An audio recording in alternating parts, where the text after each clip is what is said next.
Hey, what is up, guys? Welcome back to the Savage Performance YouTube channel. So today I am starting on a car I have had sitting around here for a few months, probably 3 months or so. Been too busy to do anything with it, but today we're going to change that. We're going to get started working on it, and I think you will enjoy this car, this episode. What we got here, I have been searching for quite a while for a white B5S4. That is my favorite color. Obviously, y'all know there's two different shades of white on the B5S4, and I got the, I should say, less favorite color. This will be the pearl white. It is a great looking color, but not quite as nice as the Casa in my opinion. That is kind of dependent on your preference, but nonetheless, it is white, and so I love it. So as you can see, this car does need some attention. However, it has got a very, very good base to build off of. I've got a binder of records about this thick. We may dig into them in a future video. Great documentation. This car is a full AWE tuning stage 3 car. I believe it was shipped to them and built by them. But we've got some of the main components. We've got OEM RS4 KO4s on this car. We've got the AWE tuning intercoolers and shrouds. We've got their intake pipe and mass airflow adapter. We've got 2.0 coil conversion. We've got diverter valves, full Samco silicone boots. Pretty much the whole setup. It does have their injectors. I forget the size, but we will need to be going bigger on them since I will be switching this to E85. The issues with the car so far, as you can obviously tell, the bumper is pretty much trashed. We are missing a headlight. I actually stole that out for another car. And the hood is trashed as well, as we can see there. That will be a story for another time. The hood was not in this condition when I bought it, but through an unfortunate turn of events, that happened. Otherwise, the car is pretty much stock.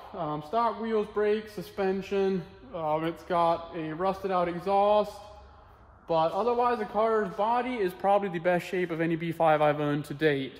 So very happy with that. In the interior, it's pretty decent condition. We got a B6 Ultra Sport steering wheel, looks like, the air leather. Other than that, pretty much stock in here. Got the boost gauge there in the center vent. Not a whole lot going on in the interior. Overall great condition. But some of the stuff we will be doing. So today, or the reason I bought it is the guy claimed it had a clutch issue. It supposedly has a stage 3 south bend, I think he said, but the car was not moving. So I was kind of skeptical that it was a clutch issue. And sure enough, when I got there, the clutch definitely does seem fine. There doesn't seem to be any issue with the clutch. But there is a major transmission issue. The only gear that works is 5th gear, and reverse every so often. It's grinding and making a terrible noise, and it looks like it leaked the fluid out. So I've got a transmission for it. So we're going to be starting by just dropping the whole drivetrain out of it and kind of going over everything, refreshing everything, putting a trans in it, possibly upgrading the clutch since we will be going E85. I already have a lightweight flywheel, and we'll see what clutch is actually on it. I may just throw the clutch on the lightweight flywheel and drop it in, or I may get a completely different clutch.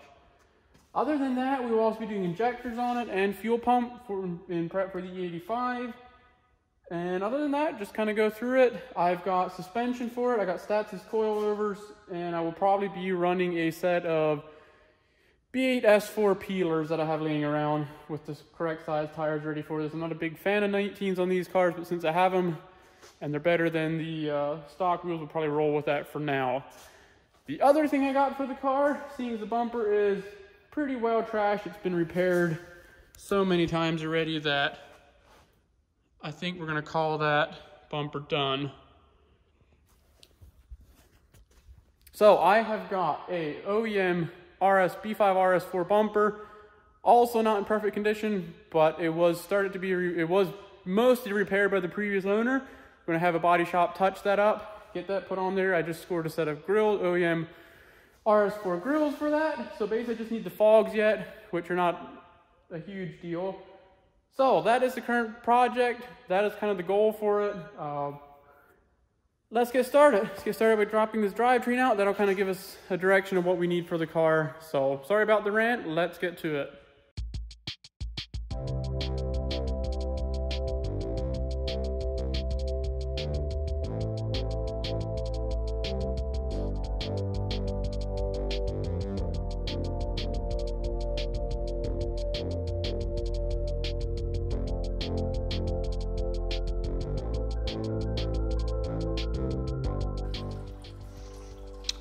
All right, so we have got the front bumper off.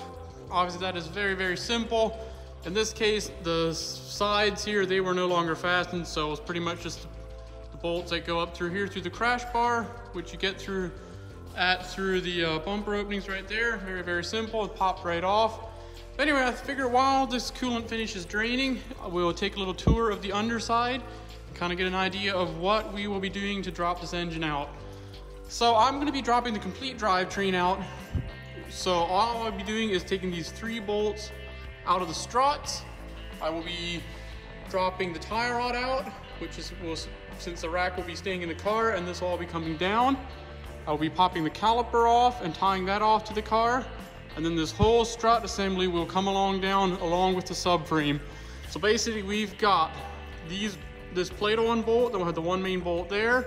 We got 1 up in there, and then the 2 on this side. And that'll allow the complete drivetrain, the subframe, along with the transmission engine, and the whole works to come right out the bottom. The only thing back here that will have to be taken off is the shifter box will have to be loosened up, and then we will have to get rid of the drive shaft right at the back of the transmission. These downpipes are completely shot, so I'm just take the sawzall, whack them off right there. That'll give me all this room here to get to the drive shaft. Very, very simple there.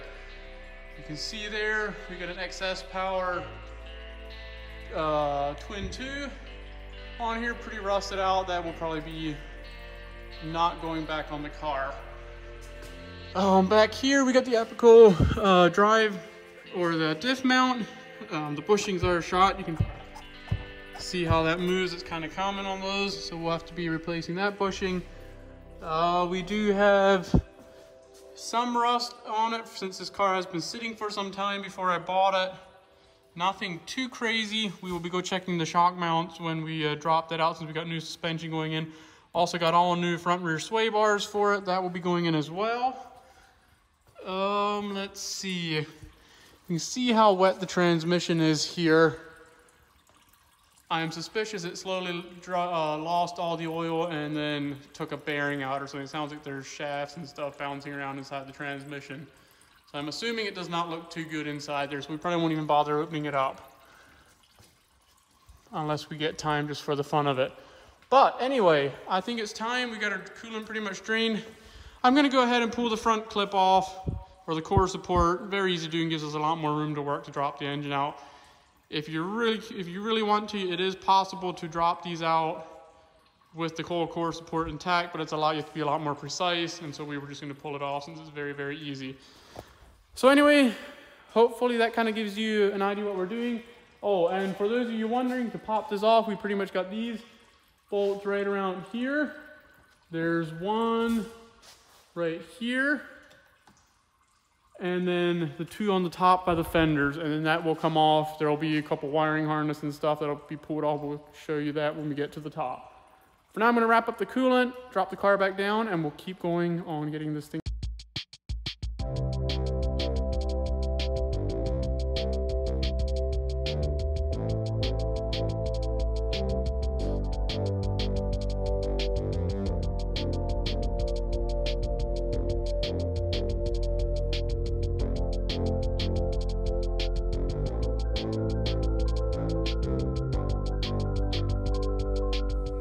All right, so I had a lot of questions on my last B5 video I did like a year ago on a little bit more detailed as far as what it takes to get various parts off. So starting with the core support, you've got 4 bolts here around this port here. They are T47 for the most part, which would be these right here. And then this one here, somebody had replaced 2 of them, which is simply a 13 mil. So those will come out. Then you've got a T30 on both sides right under the headlight.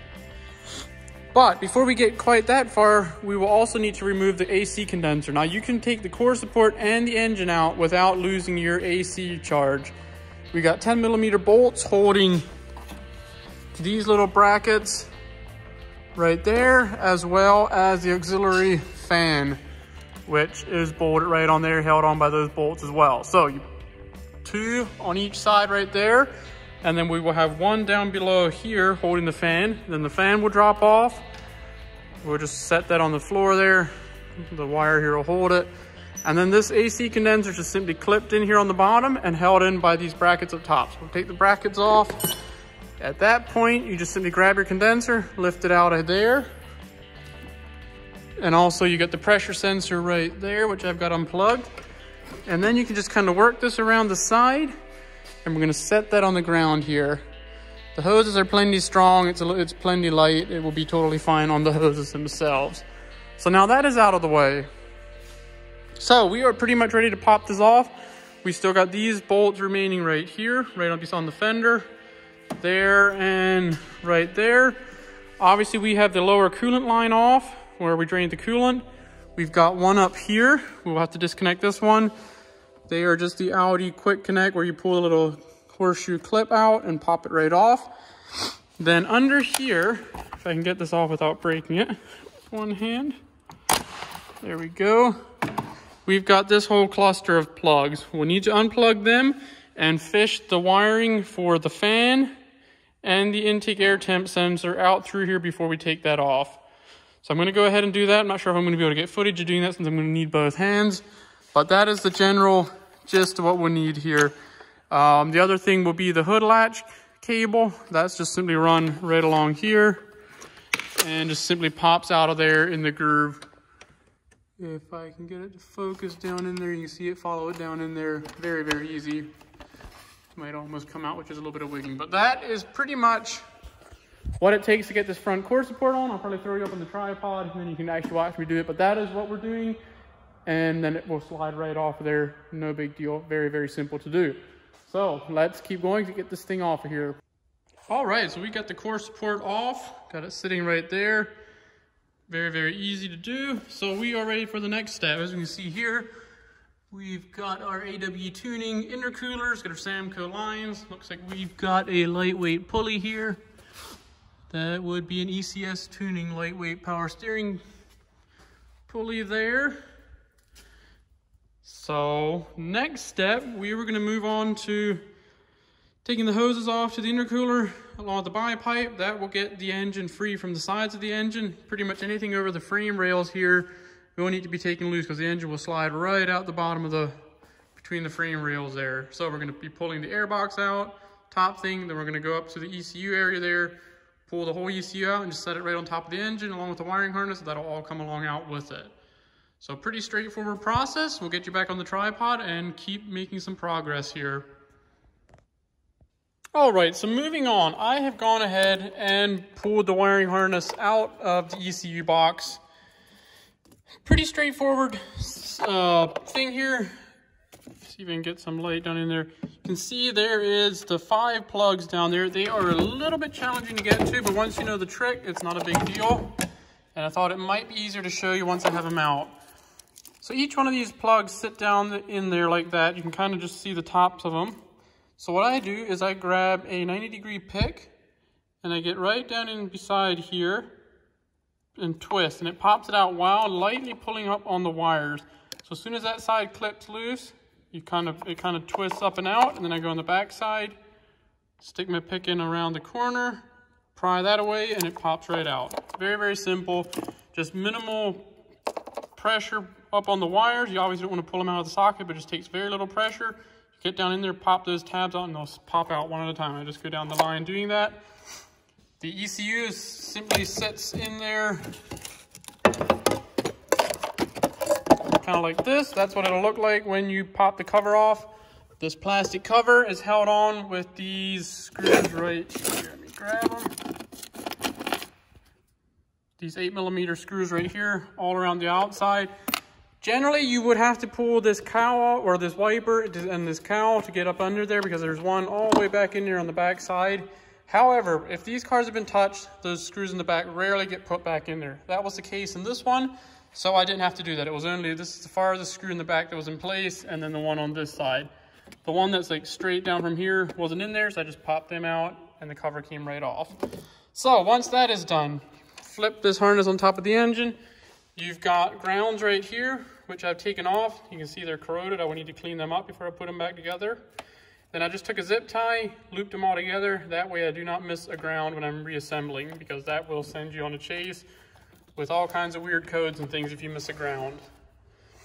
So I got those zip tied together. I did pull the coolant tank. Obviously that's pretty easy. 3 screws, 2 hoses, one underneath, one on top, and the 1 plug. Then moving on, we've got the rear plugs. Now you can either unclip them from this bracket or just simply pop these 2 nuts off and pull the whole bracket off, which is probably what I would do. That way it keeps everything organized. Then we've got our brake vacuum supply that just pulls out of that boot. Then here I will pull this off along with the whole factory air box. And same thing here. I'll probably just simply pop these 2 nuts off and let the whole wiring on there. After that, we are pretty much done up top. I will have to empty the power steering reservoir as that will have to get disconnected. And otherwise, I think we pretty much got it done. There may be a few little things that I'm missing right now, but that should take care of the majority of it. Actually, here we go. We got 3 lines here that got to be disconnected. This one here to, actually, see, yeah, this one here. And then the feed and return on the fuel system right here and here. And then the engine should be completely loose on the top anyway. So, gonna keep clicking away here. Hopefully in the next half hour or so, we will be dropping this out the bottom and can actually see what we're up against. So stay tuned.